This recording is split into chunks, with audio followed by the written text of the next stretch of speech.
Buenos días. A continuación vamos a hablar sobre la literatura del siglo XVII, llamada también literatura barroca. Iniciamos con un recorrido por el contexto histórico y social. Bueno, empezamos diciendo que la literatura barroca fue un periodo que significó para algunos países europeos un momento de esplendor. Este movimiento se caracterizó por la presentación de diversos recursos en la construcción poética, pictórica y arquitectónica. Uno de los aspectos históricos fue la decadencia del Imperio Español. Ya años atrás, la corona española había comenzado a tener dificultades económicas. Fueron muchos los factores que contribuyeron a este proceso del deterioro. Entre ellos, el despilfarro de una vida cortesana, la inflación y el aumento poblacional por encima de los recursos, el mercantilismo, que, aunque parecía dar grandes ventajas a la corona, acabó por hundirla en una decadencia total, pues ya que debía de financiar sus guerras. De igual forma, la reforma y contrarreforma fueron tendencias ideológicas y religiosas y se convirtieron en movimientos históricos que impregnarían toda la vida y la cultura. Otro aspecto social fue la nueva concepción del mundo, generado por el descubrimiento de Copérnico. Al saber que la Tierra y por lo tanto al hombre no eran el centro del universo. Se pasó de la antigua dualidad cristiana a una conciencia cósmica, es decir, una concepción de una infinita independencia de efectos que abarcan al hombre y a la razón. Frente a esta nueva situación, el ser humano adquirió un sentimiento nuevo de confianza en sí mismo y de orgullo. La conciencia de comprender el universo grande, inmenso y dominador. Asimismo, poder calcular las leyes despertó en él la confianza y un ánimo diferente. Pero, como siempre se presentan preocupaciones, se generó tensión entre lo terrenal y el más allá. La obsesión también por la fugacidad de la vida y sus constantes cuestionamientos del mundo.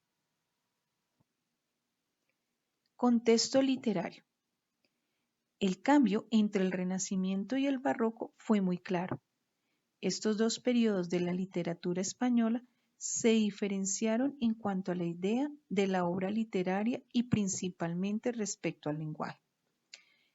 Vamos a reconocer que en la poesía barroca se utilizaron recursos estilísticos, los cuales fueron polifonía, la incorporación de voces provenientes de contextos diferentes, retruécano, repetición de una oración invirtiendo su orden sintáctico para crear un nuevo sentido.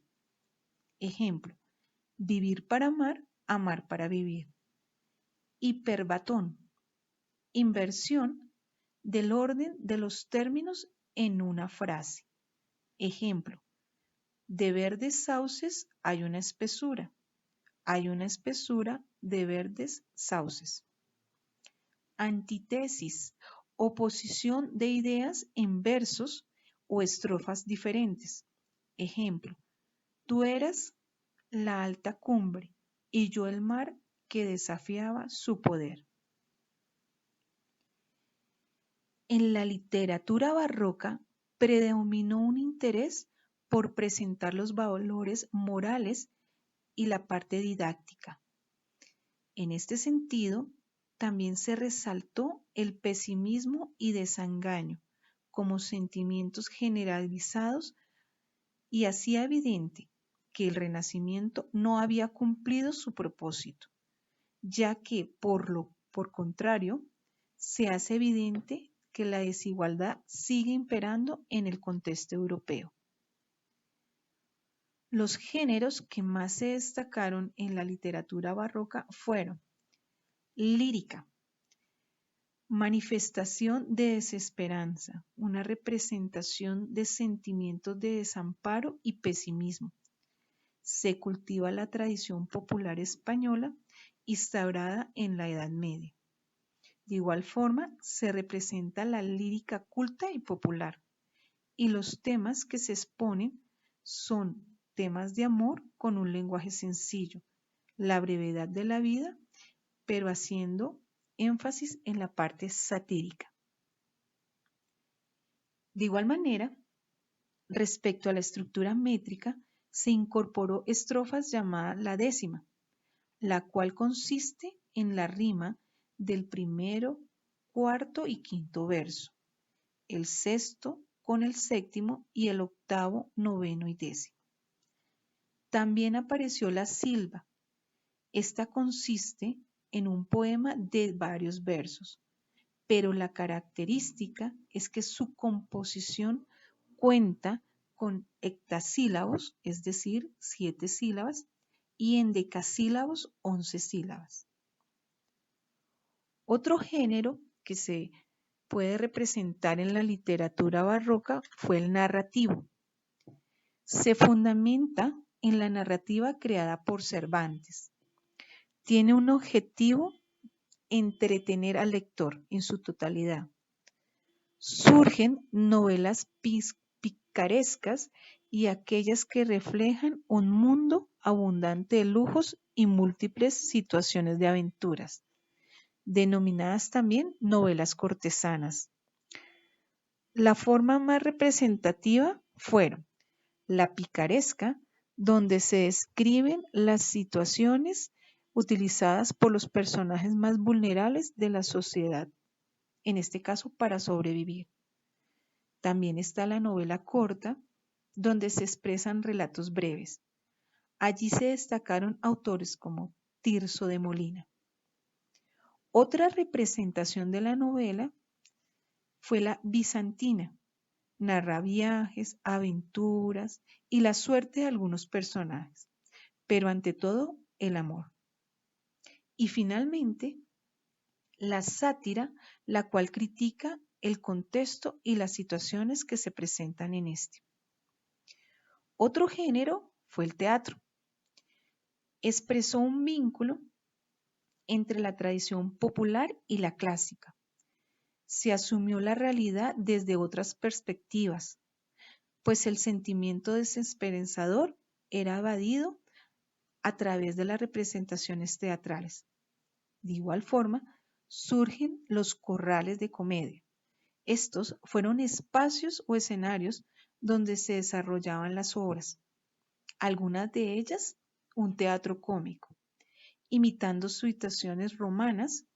Además, se creó el entremés, el cual consiste en una pieza teatral cómica en el acto, muy corta y escrita en verso o en prosa, que solía representarse entre la primera y la segunda jornada entre las comedias. Su creador fue el autor Lope de Rueda. Corrientes poéticas.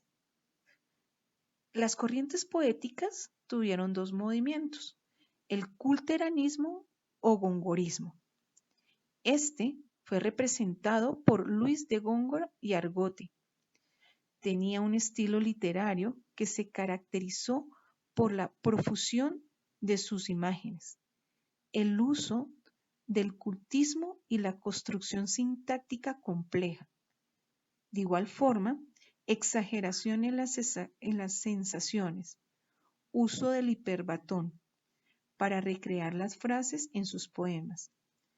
También plasmó la magia de la mitología y una fantasía desbordante.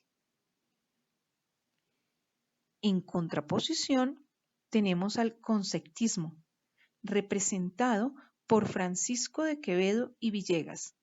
Fue un estilo literario que se caracterizó por el juego de ideas y conceptos, junto con las implicaciones formales. También utilizó un doble sentido, llamado dialogias, y palabras que se escriben igual, pero tienen sentidos diferentes o significados diferentes. Su enfoque fue la meditación sobre la existencia, la brevedad de la vida y la fugacidad del tiempo. Este se destacó por el uso del soneto.